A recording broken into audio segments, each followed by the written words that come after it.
Love in the Fast Lane, Chapter 6.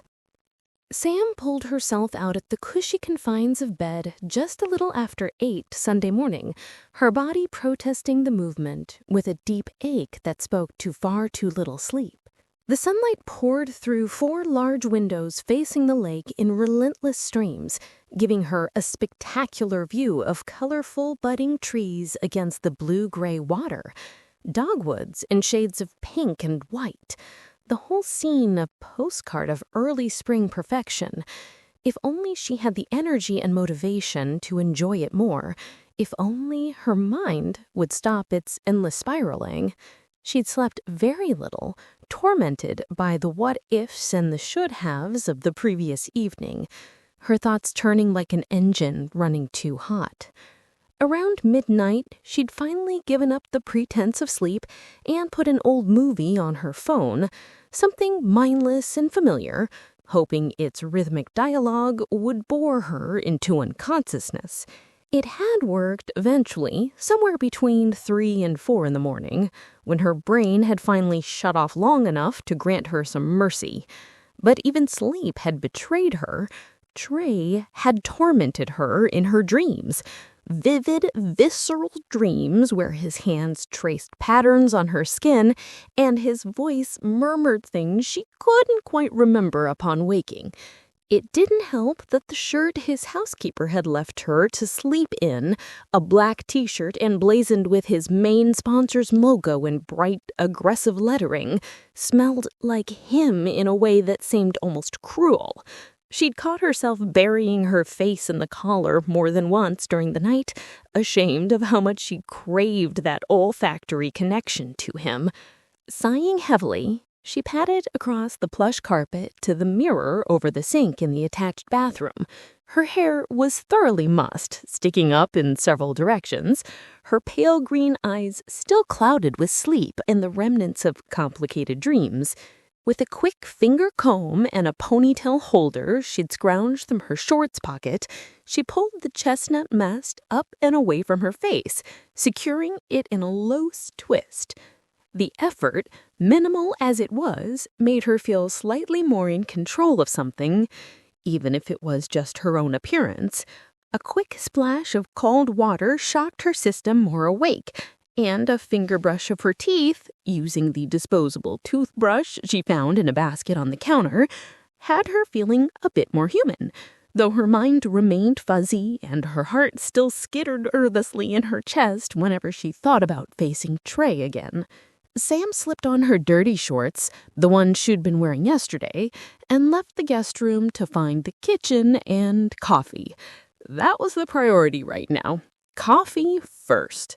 Everything else could wait. She wandered down the stairs to the kitchen in the first level, her hand trailing along the polished banister. Just off the foyer, the kitchen was a stunning combination of old and new that made her heart catch. Steel appliances that gleamed under the morning light, antique white cabinets with hardware that looked like it had been sourced from salvage yards, and recycled building materials everywhere. Tin ceiling tiles with the redness of their original paint served as the backsplash, their faded patterns telling stories of decades past. The floors were hand-plane oak in a dark honey color that seemed to glow golden in the morning sun, and a wall of windows in the breakfast nook faced the lake, presenting an endless view of water and sky. It was just the sort of kitchen Sam imagined she'd have someday, if she ever let herself imagine such things, which she tried not to. She ran her fingers absently across the black soapstone countertops as she moved about the quiet space, the stone cool and smooth beneath her touch, feeling expensive and refined in a way that made her acutely aware of how out of place she was in this house, in this world.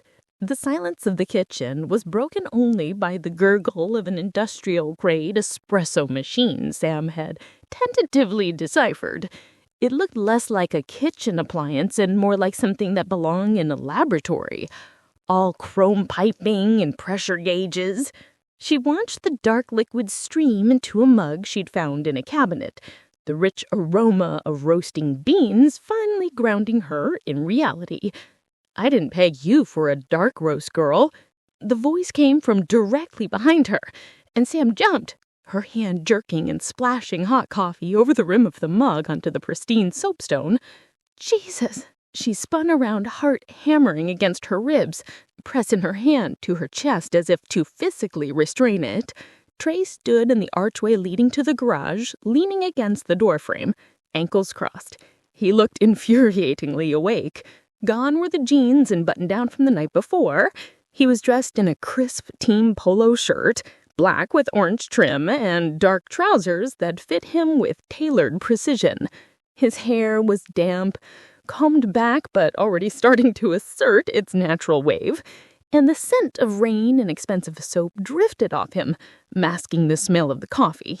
He pushed off the doorframe and walked towards her, offering no apology for the scare. He'd clearly been up for hours. There was a kinetic energy about him, a sharpness in his hazel eyes that suggested he'd already consumed a pot of coffee and solved 3 global crises while she was drooling on his pillow. "Product of a misspent youth sneaking past curfew," he said, ignoring the coffee mess to focus entirely on her. His gaze dropped, sweeping over her in a way that felt like a physical touch.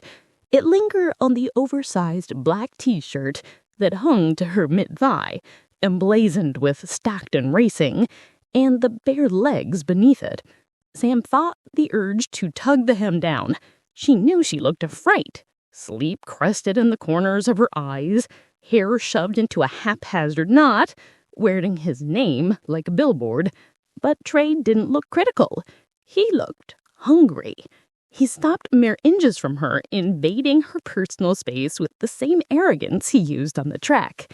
The air between them crackled, heavy and sudden. "You slept well?" His voice dropped just a fraction, the timbre vibrating through her.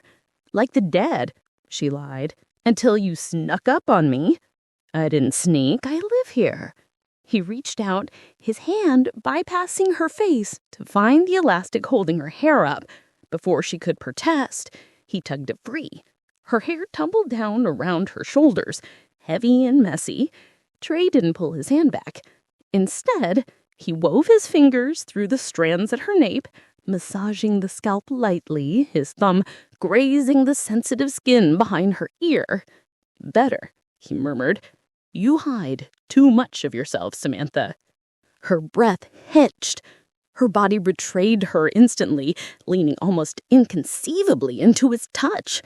The warmth of his hand, the smell of clean skin and pine, the way his eyes darkened as they tracked the movement of her throat when she swallowed. It was intoxicating. It would be so easy to step forward, to close the remaining inch, and bury her face in his neck, to let this chemistry that had been simmering since the roadside boil over. But the memory of yesterday flashed in my mind, the way he'd practically ordered her into his truck, decided her evening, managed her problems without asking. It had been lovely, yes, helpful, absolutely. But it was a pattern I recognized and one I had sworn off. She stepped back, breaking the contact. The loss of his touch was colder than the marble floor beneath her bare feet. "Coffee," she said, her voice tight. She turned back to the machine, putting the mugs between them like a shield. "Do you want some? I think I figured out how to launch a shuttle with this thing, so making a cup shouldn't be hard." Trey's hand fell to his side, his fingers flexing once before he hooked his thumb in his pocket. He didn't push, though the tension in his jaw suggested he wanted to. "I've been caffeinating since 6, he said, moving to lean his hip against the counter, watching her add cream. "I had to run down to the shop to check on a few things, make sure the hauler was loaded for the early departure tomorrow." Sam took a sip, the heat scorching her tongue, waking her up the rest of the way. "On Easter Sunday? I thought even racing gods took a day off." "Sponsors don't sleep, and neither does the media cycle." He checked a heavy chronograph on his wrist. "I've got a press availability in Charlotte in 2 hours. Some promotional thing for the upcoming Speedway race. They want sound bites about hometown heroes and defending the turf. He rolled his eyes, a crack in the professional veneer that made him seem more human. "Sounds riveting," Sam said dryly. "Try not to bore them to death." "I'll do my best." He turned his focus fully back to her, the playful glint replaced by determination. "Look, it's on the way. I can drop you off in Raleigh. We'll take the sedan. It's more comfortable than the truck. I'll get you home by noon." Sam set her mug down with a deliberate click. Here it was again, the assumption, the management. "No," she said simply. Trey blinked, as if the word was in a foreign language. "No?" "I checked the schedule on my phone this morning. There's a Piedmont train leaving Charlotte at 10:30. I'll take an Uber to the station and be in Raleigh by 2. His brows drew together, casting a shadow over his eyes. "That makes no sense. It's out of your way to go to the station, and the train takes longer. I'm going that direction anyway. You're going to a media event in Charlotte, not Raleigh. That's another 2.5 hours east. That's a 5-hour round trip you don't have. I can make the time, or I can have a driver take you." "Trey," she used his name like a brake pedal. "Stop." She turned to face him fully, crossing her arms over the sponsor logo on her chest. "Yesterday was amazing. You helped me when I needed it, and I had a wonderful night last night. But I am not a package that needs to be shipped. I have a plan, I could execute it, and I don't need you to solve the logistics of my movement for me." He stared at her, the frustration evident in the set of his shoulders. He wasn't used to resistance. His world was built to yield to him. "I'm not trying to handle you," he argued, though his tone lacked conviction. "I'm trying to be polite and spend a few more hours with you." "You are trying to optimize a variable," Sam corrected, employing the language she knew they both understood. "And I appreciate the efficiency, really. But I need to get back to my life on my own terms. I need the train ride to decompress. I need to go home and do my laundry and pretend I didn't just spend the weekend living a Cinderella fantasy." Trey studied her face, searching for any sign that she was playing a game. When he found only calm resolve, he let out a sharp exhale, running a hand through his perfectly styled hair and ruining it. "You are incredibly stubborn, you know that." "I prefer independently minded," Sam countered, a small smile tugging on her lips. He shook his head, a reluctant grin breaking through his frustration. "Fine. Take the damn train, but I'm driving you to the station. That wasn't a question." Sam weighed the offer. A ride to the station saved her an Uber fare and gave them 20 minutes of privacy. It was a compromise. "Deal," she agreed. Trey pushed off the counter and stepped into her space again, though this time he stopped just short of touching her. His presence is overwhelming, a gravitational field she was going to have to work very hard to escape.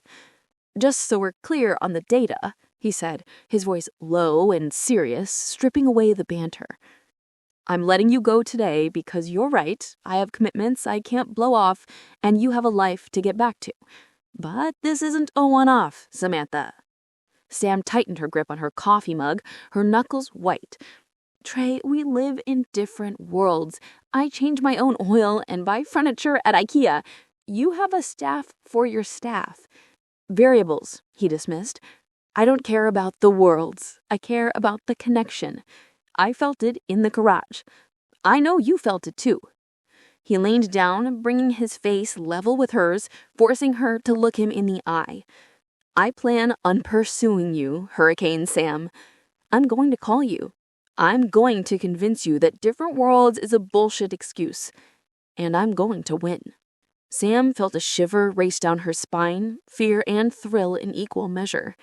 He spoke with the absolute certainty of a man who held trophies over his head for a living. She looked up at him, meeting the challenge in his eyes. "I'm not a race, Stockton. You can't just draft off of me until you see a gap." "Good," he murmured, his gaze dropping to her lips for a heartbeat before snapping back up. "I prefer a difficult track." He stepped back, checking his watch again, snapping the moment closed like a book. "Get dressed. We leave in 15. And keep the shirt. It looks better on you anyway." Sam watched him walk out of the kitchen. the confident stride of man who had already calculated his victory.